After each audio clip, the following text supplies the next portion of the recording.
Hello दोस्तों, मैं मुकेश यादव आप सभी को अपने इस YouTube channel GS world wide पर हार्दिक स्वागत करता हूँ। सभी वेदों का ब्राह्मण ग्रंथ और उसकी विशेषता। इससे पहले पिछले वीडियो में हम लोग पढ़ लिए थे कि ऋग्वेद के प्रवर्तक को क्या कहते हैं।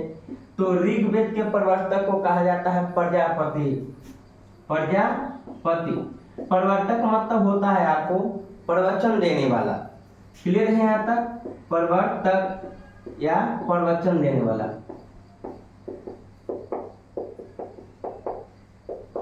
तो ऋग्वेद के प्रवर्तक को क्या कहा जाता है? प्रजापति।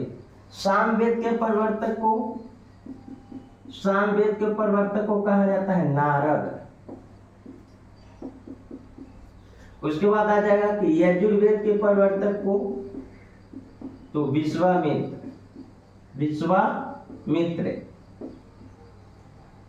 और अथर्ववेद के प्रवर्तक को तो विश्वकर्मा के नाम से जाना जाता है। विश्वकर्मा। तो सभी वेदों के हैं जो आपको प्रवर्तक है। प्रवर्तक मतलब होता है प्रवचन देने वाला। तो ऋग्वेद के प्रजापति, सामवेद के नारद, यजुर्वेद के विश्वामित्र, अथर्ववेद के विश्वकर्मा। आज हम लोग इस वीडियो में सभी वेदों का ब्राह्मण ग्रंथ एवं उसकी विशेषता के अध्ययन करेंगे। ऋग्वेद के ब्राह्मण ग्रंथ। तो ऋग्वेद के ब्राह्मण ग्रंथ दो हैं। पहला कौन कौन है? तो पहला हो गया ऐतरेय ब्राह्मण ग्रंथ और दूसरा कौस्तकी। तो ऐतरेय में क्या क्या चर्चा मिलता है? तो कहा जाता है कि ऐतरेय ब्राह्मण ग्रंथ यह सबसे बड़ा ब्राह्मण ग्रंथ है। सबसे बड़ा ब्राह्मण ग्रंथ है।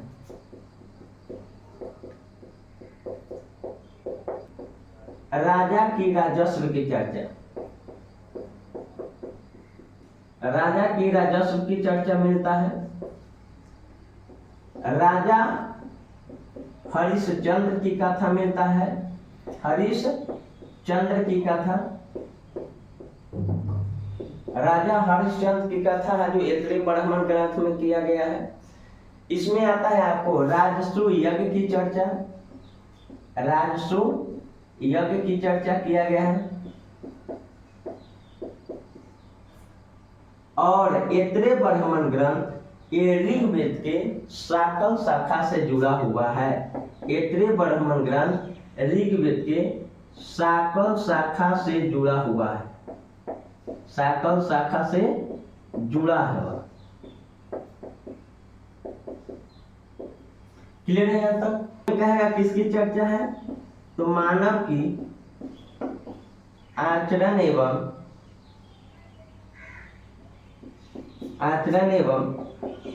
विचार की चर्चा किया गया। और कौस्तकी ब्राह्मण ग्रंथ ये है जो आपको संखायन शाखा से जुड़ा हुआ है। ऋग्वेद के संखायन शाखा से।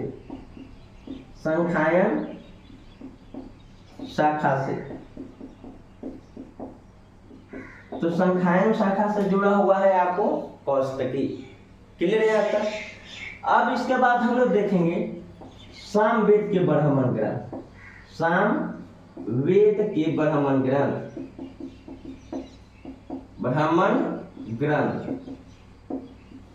तो सामवेद के ब्राह्मण ग्रंथ तीन हैं। कौन कौन है आपको? तो पहला है आपको पंचविश। पहला कौन है आपको? पंचविश ब्राह्मण ग्रंथ। दूसरा है षण्डविश और तीसरा है जैमिनीय। तो पंचविश ब्राह्मण ग्रंथ में चर्चा किसका मिलता है? तो कहा जाता है कि पंचविश में मिलता है चर्चा सरस्वती माता की प्रकट एवं लुप्त होने की चर्चा। तो सरस्वती माता की प्रकट एवं लुप्त होने की चर्चा पंचविश ब्राह्मण ग्रंथ में मिलता है। उसके बाद है जो दूसरा ब्राह्मण ग्रंथ है षण्डविश और षण्डविश ब्राह्मण ग्रंथ में है जो आपको कहा जाता है अकाल, भूकंप, जादू, टोना की चर्चा किया गया है। ग्रंथ में अकाल, भूकंप, जादू, टोना की चर्चा किया गया है, की चर्चा किया गया। उसके बाद में आ जाता है तीसरा है जो ब्राह्मण ग्रंथ है जिसका नाम है जैमिनी। जैमिनी। तो जैमिनीय ब्राह्मण ग्रंथ में कहा जाता है कि इसमें मंत्रों की चर्चा किया गया है। मंत्रों की चर्चा, मंत्रों की चर्चा कौन सा ब्राह्मण ग्रंथ में? तो जैमिनीय ब्राह्मण ग्रंथ में। तो सामवेद के ब्राह्मण ग्रंथ 3 गो है। सामवेद के ब्राह्मण ग्रंथ 3, पहला पंचविश, दूसरा षण्डविश, तीसरा जैमिनीय ग्रंथ। तो यजुर्वेद के ब्राह्मण ग्रंथ 2 है, पहला है शतपथ और दूसरा है तैत्तिरीय। तो शतपथ ब्राह्मण ग्रंथ में चर्चा क्या मिलता है? तो आइए हम लोग देखते हैं।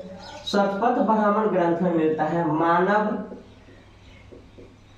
के जीवन, मानव के जीवन में यज्ञों का महत्व, मानव के जीवन में यज्ञों का महत्व। तो मानव के जीवन में यज्ञों का महत्व एक किसमें मिलता है? शतपथ ब्राह्मण ग्रंथ में मिलता है। दूसरा है आपको मानव के जीवन जीने का नियम। तो मानव के जीवन जीने का नियम किसमें मिलता है आपको? शतपथ ब्राह्मण ग्रंथ में मिलता है। अगला है इसमें मिलता है वर्णन मानव द्वारा विभिन्न प्रकार के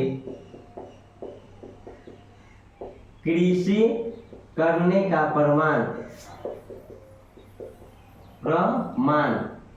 तो मानव द्वारा विभिन्न प्रकार के कृषि करने का प्रमाण शतपथ ब्राह्मण ग्रंथ में मिलता है। उसके बाद कहा गया है कि पहली बार 24 बैल द्वारा हल खींचता हुआ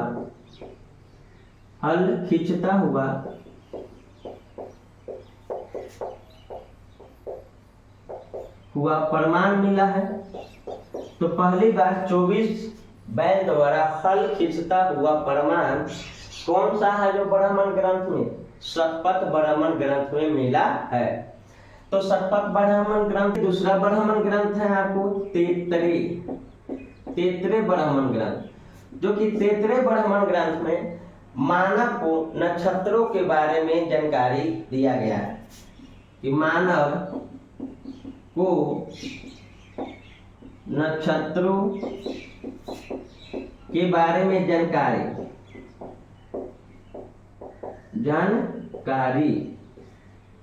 तो मानव को नक्षत्रों के बारे में जानकारी था। इसकी चर्चा कौन सा ब्राह्मण ग्रंथ में? तैत्तिरीय ब्राह्मण ग्रंथ में मिलता है। और सबसे अंतिम में देखेंगे अथर्ववेद। और अथर्ववेद के है जो कहा जाता है कौन सा ब्राह्मण ग्रंथ है? तो अथर्ववेद के ब्राह्मण ग्रंथ एक ही है जिसका नाम है गोपथ। अथर्ववेद के है जो आपको ब्राह्मण ग्रंथ एक है। गोपथ ब्राह्मण ग्रंथ सबसे छोटा ब्राह्मण ग्रंथ है। सबसे छोटा ब्राह्मण ग्रंथ। सबसे छोटा ब्राह्मण ग्रंथ कौन है आपको? गोपथ। और गोपथ में है जो आपको किसकी चर्चा किया गया है? तो गायत्री मंत्र की महिमा की चर्चा किया गया है। गायत्री मंत्र की महिमा की चर्चा, गायत्री मंत्र की महिमा की चर्चा किसमें? गोपथ में। उसके बाद कहा जाता है कि गौ माता की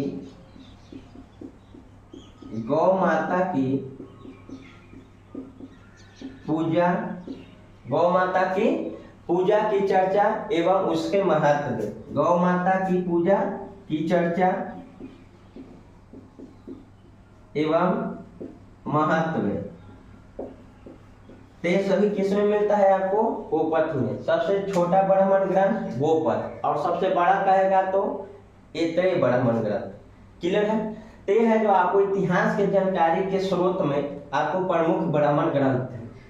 इसके बाद हम लोग पढ़ेंगे आरण्यक, उपनिषद, पुराण, रामायण, महाभारत, ये सभी भी इतिहास के जानकारी के स्रोत हैं।